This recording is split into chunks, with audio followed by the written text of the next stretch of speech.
Sigurisht që mbar shqiptarët e dëgjuan Albin Kurtin me prezantimin e tij, rezultatet e dieshme dhe se çfarë do të bëjë nesër.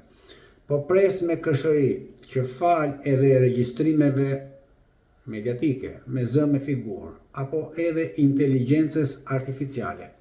Opozita t'i kundërshtoi me fakte, që të bindi jo militantët, sepse ata sigurisht nuk ndryshojnë mendim, por elektorati ngri, mass median e lirë, që ta kenë si referencë se ku gënjen Albin Kurti, në çfarë ka bërë dhe a mundet me këtë progresion, me këtë ritëm të realizoj ato që ai premton?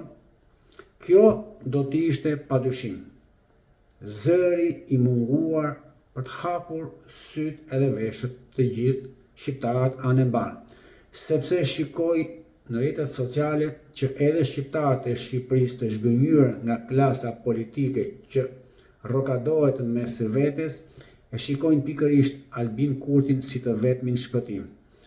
Sa shumë do doja që shifrat dhe faktet t'i shikoja. Kush gënjen? Kush ka të drejtë? Dhe së fundmi, kush do duhet të votohet masivisht? Gjithë mirat.